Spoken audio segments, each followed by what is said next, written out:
राह संघर्ष की जो चलता है वही संसार को बदलता है। जिसने रातों से जंग जीती सुबह सूर्य बनकर वही चमकता है। नमस्ते दोस्तों, जोहार। मैं निमेश सर आप सभी का शिक्षक यूट्यूब चैनल में हार्दिक स्वागत करता हूं। क्लास 12 के स्टूडेंट्स के डिमांड को देखते हुए मैं आज इस वीडियो के माध्यम से हिंदी इलेक्टिव के top 10 important subjective type questions लेकर आया हूं दोस्तों, जो हर बार जैक की तरफ से पूछे जाते हैं और इस बार भी एकदम 100% चैप्टर लाइक क्वेश्चन सिलेक्ट किया गया है। तो जल्दी से जमकर अपने दोस्तों में शेयर कीजिए और इस वीडियो को लाइक कीजिए और एक प्यारा सा कमेंट कीजिए। तो चलिए दोस्तों, बिना देरी के वीडियो को शुरू करते हैं। और जो भी बच्चे अभी तक इस चैनल से नहीं जुड़े हैं जल्दी से सब्सक्राइब कर लीजिए ताकि आगे की वीडियोस की नोटिफिकेशन सबसे पहले आप तक पहुंचे, क्योंकि अब हिंदी इलेक्टिव का ताबड़तोड़ तरीके से वीडियोस अपलोड होगा और तैयारी में कोई भी कमी नहीं रहेगी। तो चलिए दोस्तों, बिना देरी के वीडियो को शुरू करते हैं। चलिए दोस्तों, आज का पहला और इंपॉर्टेंट क्वेश्चन आप लोग देख सकते हैं हिंदी इलेक्टिव के। ये सारे क्वेश्चन बहुत इंपॉर्टेंट क्वेश्चन है और ये प्रीवियस ईयर्स क्वेश्चन है, बैक टू बैक पूछे जाने वाले क्वेश्चन है। तो ये जो पहला इंपॉर्टेंट क्वेश्चन आप लोग देख सकते हैं कि कुटज को गाढ़े का साथी,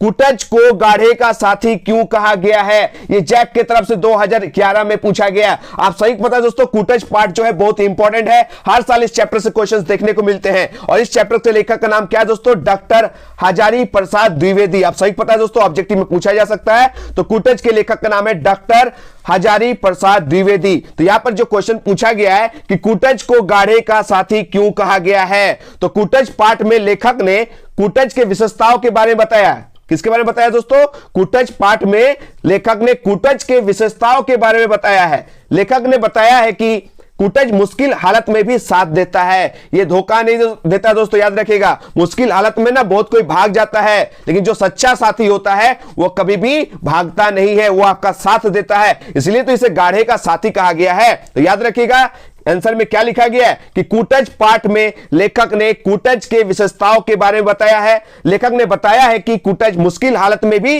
साथ देता है। लेखक ने इसका वर्णन करते हुए कहा है कि कालिदास ने अपनी एक रचना में लिखा है। किसने लिखा दोस्तों, कालिदास। ठीक है, तो कालिदास ने अपनी एक रचना में लिखा है, जब राम ने गिरी पर्वत विद्वान बादलों को यक्ष के द्वारा एक निवेदन भेजा तो वहां के मुश्किल हालातों में भी यक्ष को एक कुटज का वृक्ष दिखा। ठीक है, और किसी भी टाइप का वृक्ष वहां पर दिखा नहीं। किसका वृक्ष देखा दोस्तों, याद रखिएगा, कुटज का वृक्ष देखा, यानी कुटज एक वृक्ष का नाम है। ठीक है, वह वृक्ष ऐसी जगह पर खड़ा था जहां कुछ भी पनप नहीं सकता था। यक्ष को यह देखकर बड़ी हैरानी हुई। फिर यक्ष ने मेघ को कुटज का फूल चढ़ाकर प्रसन्न किया। याद रखिएगा दोस्तों, कुटज का फूल देखकर प्रसन्न किया मेघ को। ठीक है, इसलिए कुटज को गाढ़े का साथी कहा जाता है। याद रखिएगा, कुटज को गाढ़े का साथी क्यों कहा जाता है दोस्तों, याद रखिएगा, कालिदास ने एक लेख में लिखा था ना कि उनको एक भी फूल नहीं मिला। किनको, यक्ष को एक भी फूल नहीं मिला, एक भी पेड़ पौधा नहीं मिला वहां पर, बस एक पेड़ पौधा मिला दोस्तों, उसका नाम था कुटज। उस गर्मी काल में एक भी पेड़ पौधा घास फूस कुछ भी नहीं हो सकता था उस पहाड़ी एरिया में, सब कुछ धीरे धीरे छोड़कर चला जाता है। एकमात्र जो पेड़ है वो है कुटज, जो खाली भरा पूरा नहीं है दोस्तों, फूलों से भी लदा हुआ था। और देखकर वो पूरा हैरान हो जाता है, ऐसे फूल से वो मेघ को प्रसन्न करता है। इसलिए कहा जाता है दोस्तों कुटज को गाढ़े का साथी। एकदम याद कर लीजिएगा, बहुत इंपॉर्टेंट क्वेश्चन है। चलिए आगे बढ़ते हम लोग क्वेश्चन नंबर 2 की ओर। देख सकते हो दोस्तों, क्वेश्चन नंबर 2 में क्या पूछा गया कि कुटज किस प्रकार अपनी अपराजय जीवन शक्ति की घोषणा करता है। बहुत इंपॉर्टेंट क्वेश्चन है, कुटज किस प्रकार अपनी अपराजय जीवन शक्ति की घोषणा करता है। जैक की तरफ से 2012 में पूछा गया है, 2016 में पूछा गया। बहुत इंपॉर्टेंट क्वेश्चन है। ठीक है, तो यहां पर आंसर आप लोग देख सकते हैं। इसका परफेक्ट आंसर क्या लिखा गया दोस्तों कि कुटज पार्ट में, किस पार्ट में दोस्तों, कुटज पार्ट में यह दर्शाया गया है कि कुटज का जो पेड़ है एक ऐसे माहौल में जिंदा खड़ा है जहां किसी भी पेड़ पौधा का जी पाना असंभव है। याद रखिए दोस्तों, ये पेड़ एक ऐसा जगह में है जहां पर किसी भी पेड़ पौधा का जी पाना एकदम असंभव है। वहां घास तक पैदा नहीं हो सकती है, वहां घास तक पैदा नहीं हो सकती है। ऐसे स्थान पर कुटज अपने आप को जीवित रख लेता है। समझ सकते हैं, जहां सब कोई हार मान लेता है लेकिन कुटज हार नहीं मानता है, वहां पर अपने आप को जीवित रख लेता है। जहां पर एक घास भी नहीं उग सकता है वहां पर अपने आप को जीवित रख लेता कौन, कुटज। ठीक है, सिर्फ जिंदा ही नहीं रहता है, फलता भी है और फूलता भी है। याद रखिएगा, सिर्फ अपने आप को जीवित नहीं रखता है, वो फलता भी है और फूलता भी है। वह पथरीली पर्वत में भी अपने लिए जल खोज लेता है। वह ऐसे निर्जन स्थान पर अकेले जीवित रहकर अपराजय होने की जीवन शक्ति की घोषणा करता है। ठीक है, ये हारने वालों में से नहीं है, ये डट कर सामना करने वालों में से है। कौन, ये कुटज पेड़। और खाली जीता ही नहीं दोस्तों, अपने आप को भरा पूरा पाता है। ठीक है, यानी इस पर फूल भी होता है, याद रखिएगा। तो ये जो पेड़ है इससे बहुत कुछ सीखने को मिलती है। जहां सब एक एक करके हार मान लेता है वहां पर ये डटे रहता है, और खाली डटे नहीं रहता है, ये सक्सेस भी होता है, अपने लाइफ में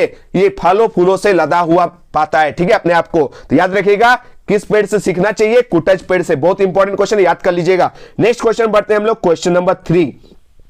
देख सकते हो दोस्तों, क्वेश्चन नंबर 3 ये आपके मॉडल सेट में भी है। ये जो जैक की तरफ से 2024 में आप लोगों को मॉडल सेट जारी किया गया, उसका क्वेश्चन नंबर 35 में यही क्वेश्चन पूछा गया है। और ये जैक की तरफ से 2015 में भी पूछा गया है, 2017 में। एकदम इंपॉर्टेंट क्वेश्चन है और आपके मॉडल सेट में पूछा गया है क्वेश्चन नंबर 35 में, ठीक है। इसको भी याद करना है। क्या है क्वेश्चन कि कुटज के जीवन में हमें क्या सीख मिलती है। तो आप सही पता है कुटज पेड़ से हमें बहुत सीख मिलती है ना, जहां सब हार कर चले जाते हैं वहां पर ये डटे रहता है ना। तो कुटज के जीवन से हमें क्या सीख मिलती है, हमें क्या प्रेरणा मिलती है, कुटज पाठ जो है आपको क्या संदेश देना चाहती है, यही क्वेश्चन से आप लोग आंसर को छाप के आइएगा, आपका आंसर सही हो जाएगा। तो कुटज जो है वो क्या है, कुटज कठिन परिस्थितियों में भी हर यात्राओं को झेलते हुए जिंदा रहता है, हाँ या ना। जहां पर कोई एक घास नहीं उग सकता है वहां पर भी समझ सकते हैं कितना कठिन परिस्थिति झेलता है। पानी नहीं मिलता फिर भी पानी की तलाश में उसका जड़ पानी तक पहुंच ही जाता है और अपने आप को जीवित पाता है। कौन? ये पेड़। तो याद रखिएगा कुटज कठिन परिस्थितियों में भी हर यात्राओं को झेलते हुए जिंदा रहता है। वह निर्जन पड़ी जमीन से भी अपने लिए जल और लवण खोज लेता है, ठीक है, संघर्ष करता है ना, इसलिए वो जल और लवण खोज लेता है और वहां भी फलता फूलता है। याद रखिएगा कुटज से हमें यह उपदेश मिलता है, यह सीख मिलती है, यह प्रेरणा मिलती है कि जीवन में हर कठिन परिस्थितियों का सामना हमें धैर्य से करना चाहिए, साहस से करना चाहिए। किससे करना चाहिए दोस्तों? धैर्य से करना चाहिए और साहस से करना चाहिए। हमें कठिन परिस्थितियों को देखकर कभी भी घबराना नहीं चाहिए। यदि हम मन में कुछ करने का ठान लेंगे तो वह अवश्य ही पूरा होगा। एक चीज याद रखिएगा दोस्तों, मन के हारे हार है, मन के जीते जीत। यानी मन के हारे हार है, मन के जीते जीत। मन को जिस तरह बनाइएगा उस तरह हो जाइएगा। मन में अगर बैठा लीजिएगा एकदम फोड़ के आएंगे एग्जाम में, एकदम ताबड़तोड़ तरीके से याद करेंगे क्वेश्चन आंसर, एकदम फोड़ कर आएंगे, सारा एमसीक्यू करके जाएंगे, तो आप लोग एकदम जरूर जीतिएगा। अगर मन में ही हार मान लीजिएगा, नहीं होगा हमसे, ये याद नहीं होगा सर, थोड़ा छोटा आंसर करवाइएगा, समझ में नहीं आ रहा, ऑटोमेटिक नेगेटिव चीज लाइएगा तो नेगेटिव बनिएगा। बी पॉजिटिव, अपने आप को पॉजिटिव बनाइए और ताबड़तोड़ तरीके से तैयारी कीजिए, जी जान लगा दीजिए, ठीक है। नहीं जान नहीं लगाना, ठीक है, पूरा मेहनत कीजिए ना, फोड़ कर आइएगा। आप लोग को बेस्ट ऑफ लक। चलिए आगे बढ़ते हैं हम लोग क्वेश्चन नंबर 4 की ओर। क्वेश्चन 4 आप लोग देख सकते हो दोस्तों, क्या पूछा गया है कि कुटज पाठ के आधार पर सिद्ध कीजिए कि दुख और सुख तो मन के विकल्प है। आप सही को पता है दोस्तों, लाइफ है तो दुख और सुख लगा रहता है, लेकिन किसी भी परिस्थिति में दोस्तों हार नहीं मानना चाहिए। यहां जो क्वेश्चन पूछा गया है ये जैक की तरफ से 2010 में पूछा गया है, मॉडल सेट 1 2023 में यह पूछा गया था। तो बहुत इंपॉर्टेंट क्वेश्चन है कि कुटज पाठ के आधार पर सिद्ध कीजिए कि दुख और सुख तो मन के विकल्प है। तो इसका परफेक्ट आंसर आप लोग देख सकते हो दोस्तों, क्या लिखा गया कि लेखक के अनुसार दुख और सुख वास्तव में हमारे जीवन का एक वास्तविक अंग है। हाँ या ना, आप लोग मानते हैं कि नहीं? एनी टाइम तो हम लोग हैप्पी नहीं रह सकते हैं, किसी टाइम हम लोग खुश होते हैं तो किसी टाइम हम लोग दुख भी होते हैं। लाइफ का मतलब ही होता है सुख और दुख को मैनेज करके चलना, ठीक है, सुख और दुख को मैनेज करके चलना। लेकिन आदमी क्या हो रहा है आजकल, सुख में तो आराम से चल जा रहा और दुख को झेल नहीं पा रहा है, ठीक है। लेकिन याद रखिएगा लेखक के अनुसार दुख और सुख वास्तव में हमारे जीवन का एक वास्तविक अंग है। यदि किसी व्यक्ति का दिमाग उसके नियंत्रण में हो, कंट्रोल में हो, तो उसकी जरूरतें सीमित हो, वह स्वस्थ प्रतीत होता है। उसे किसी भी प्रकार का विकार यानी टेंशन ना हो तो वह हमारे समाज में उसे खुश समझा जाता है। तो आप लोग समझ सकते हैं, जिसको कोई भी टेंशन नहीं है, जिसका माइंड कंट्रोल में है, किसी का वो ब्रेन वॉश नहीं कर सकता है, तो याद रखिएगा वो जो आदमी है वो हमें खुशी दिखाई देता है, क्योंकि कोई भी उससे उसकी मर्जी के बिना परेशान नहीं कर सकता है। उस व्यक्ति को हमेशा दुख का सामना करना पड़ता है जो हमेशा दूसरों के कहने पर चलता है, ठीक है। जो अपने मन का चलता है उतना दुखी नहीं होता है, लेकिन किसी और का सुनना पड़ता है, किसी और के कहने पर चलना पड़ता है, और या जिसका मन स्वयं के बजाय दूसरों के हाथ में रहता है, कंट्रोल दूसरे यानी रिमोट जो है वो किसी और के पास होता है, और वो रिमोट जैसे दबाता है उस तरह का चलेगा, तो उस तरह का इंसान को हम लोग दुखी मानते हैं। दरअसल उसका दुख उसके मन की भ्रांति होती है और वह अपने मन में खुशी पैदा ही नहीं करना चाहता है। वो हमेशा दूसरों के हाथ की कठपुतलियां बनकर रह जाता है और खुद को दुखी महसूस करता है। तो याद रखिएगा ये जो आंसर है इसका परफेक्ट आंसर है, इसको एकदम याद कर लेना है। चलिए आगे बढ़ते हम लोग क्वेश्चन नंबर 5 की ओर। देख सकते हो दोस्तों क्वेश्चन नंबर 5 जो जैक की तरफ से 2019 में पूछा गया है, ठीक है। यानी आप लोग देख सकते हैं इस चैप्टर से क्वेश्चन हमेशा जैक की तरफ से पूछे जाते हैं, इसको करके जाना है। यहां से एक दो क्वेश्चन आपको एकदम एग्जाम में देखने को जरूर मिलेंगे, ठीक है। तो कुटच क्या केवल जी रही है? कुटच क्या केवल जी रही है? लेखक ने यह प्रश्न उठाकर किन मानवीय कमजोरियों पर टिप्पणी की है? यह आपसे क्वेश्चन पूछा गया। आप सही पता है दोस्तों, कुटच सिर्फ जी नहीं रहा, वो फलों और फूलों से लदा हुआ भी है। यानी जीवन में एक पाठ दिखाता है, एक संदेश देता है ना कि सिर्फ जी नहीं रहा, मौज और मस्ती में भी है। वो अकेले है लेकिन फिर भी फलता फूलता है। तो यहां जो क्वेश्चन पूछा गया कि कुटच क्या केवल जी रही है, लेखक ने यह प्रश्न उठाकर किन मानवीय कमजोरियों पर टिप्पणी की है? तो इसका परफेक्ट आंसर आप लोग देख सकते हैं कि लेखक मानवीय कमजोरियों पर हमला करके इस सवाल को उठाता है। लेखक के अनुसार कुटच का वृक्ष न केवल जीता है, ना केवल जीता है बल्कि यह भी साबित करता है कि अगर मनुष्य में जीने की इच्छा है, अगर मनुष्य में जीने की इच्छा है तो वह हर परिस्थिति का आसानी से सामना कर सकता है। बस अंदर से इच्छा होना चाहिए। अगर आपका अंदर से इच्छा प्रबल है ना तो आप आसानी से कर सकते हैं, आसानी से सामना कर सकते हैं। वह अपने आत्मसम्मान और गर्व दोनों की रक्षा करता है। वह किसी से मदद नहीं मांगता है बल्कि खुद हिम्मत से रहता है। यह प्रश्न उन मनुष्यों पर लक्षित किया गया है जो थोड़ी सी भी कठिनाई से हिम्मत हार जाते हैं। याद रखिएगा, थोड़ा सा उसके लाइफ में स्ट्रगल आ जाता है, थोड़ा सा दुख आ जाता है तो वह हिम्मत हार जाता है। उनके पास जीने का कोई कारण नहीं होता बल्कि सिर्फ जीने के लिए ही जीते हैं। ऐसे व्यक्ति में हिम्मत और जीने की ललक बिल्कुल नहीं होती है। ऐसे लोगों के लिए कहा जाता है कि वह मन के हारे होते हैं, मन के जीते हुए नहीं होते। तो इसका भी परफेक्ट आंसर है दोस्तों, आप लोग याद कर लीजिएगा। नेक्स्ट क्वेश्चन की ओर हम लोग बढ़ेंगे, क्वेश्चन नंबर 6 की ओर।